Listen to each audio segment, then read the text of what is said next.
Hey everybody, Rebecca here for your next episode of the Monday Mr. Money Mustache Motivation. On Mondays on my channel, I like to share blog posts by Mr. Money Mustache. He is a popular financial independence retire early blogger, and since my purpose here on YouTube is documenting my own FIRE journey, I like to keep myself motivated while simultaneously spreading the good word about FIRE on Mondays through Mr. Money Mustache. So, today's blog post is from June 4th, 2013.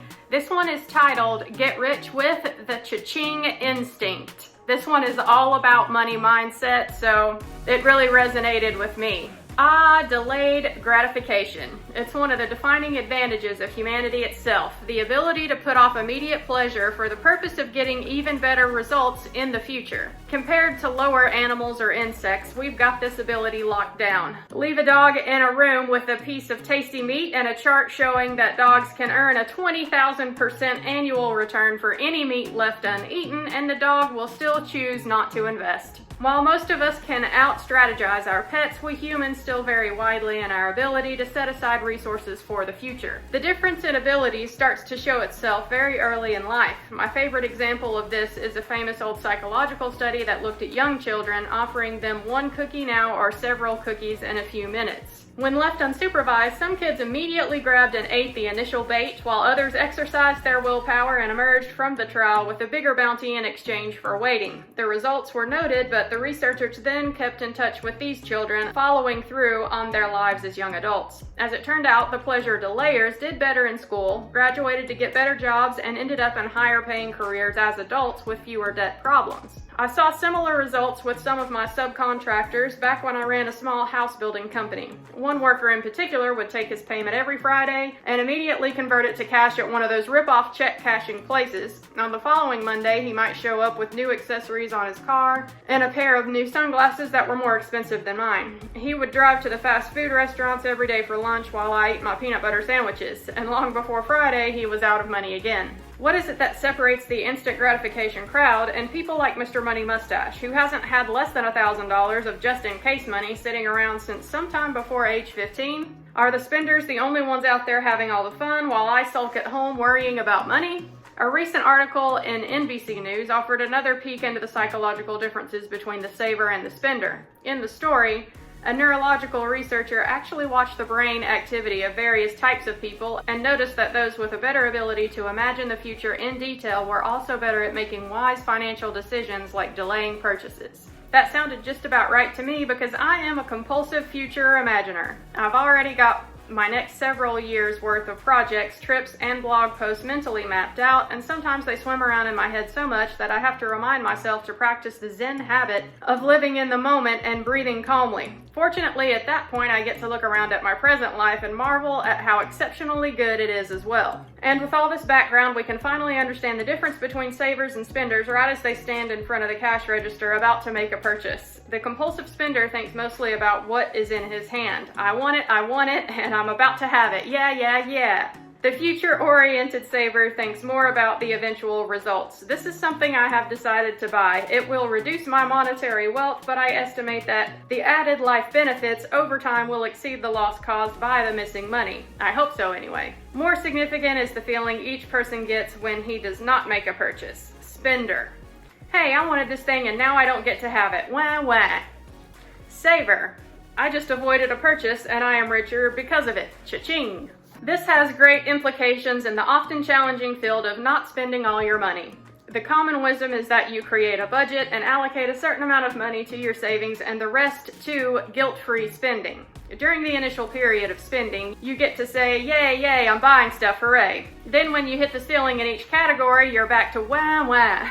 Mr. Money Mustache has always suggested that budgets are only for beginners. They are built on the assumption that the yay stage is desirable, and you will only stop when you reach the limit. Take as much instant gratification as you can each month, but cut yourself off before you do too much damage. Instead, what if you could make the not spending just as rewarding as spending feels to regular consumers? You can, of course, and it's very easy. It's just a matter of cultivating your own little cha-ching instinct. Every time you don't spend unnecessary money, you have won a little game. It's a game of becoming stronger, wealthier, more focused on what really matters in life, and more able to do the same thing next time. You have simultaneously both increased your means and decreased your needs. Your safety margin and independence in life just grew a little bit, and the entire rest of your life will now be better because of it.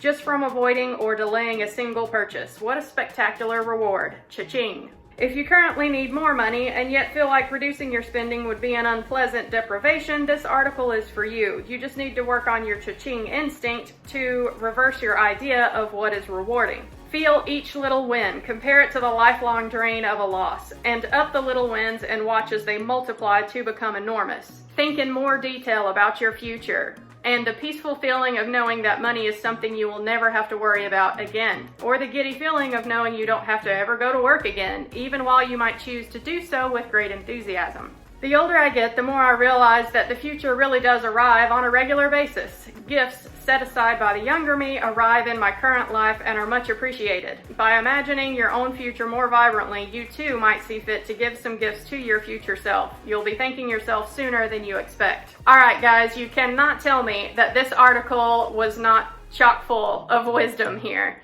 This is the exact kind of motivation that I personally need on my own fire journey, because I have been and still am on both sides of this fence. I struggle with spending sometimes and feeling like I'm being too restrictive with myself. I am the queen of rationalizing purchases that are too large and too expensive and that I really shouldn't buy and can't truly afford. So this article was written for me in particular, and I think that he is right about budgets, and y'all know that I budget on my channel here all the time. I share with you my budget planning videos for the upcoming month, and every single month I show you how the previous month went by doing a budget review. But personally, I don't feel that everyone needs a budget. Some people who are more of a natural saver than people like me probably don't need to budget. They just naturally like to save and invest their excess money, and this mindset of the cha-ching mindset, as Mr. Money Mustache puts it, just comes more naturally.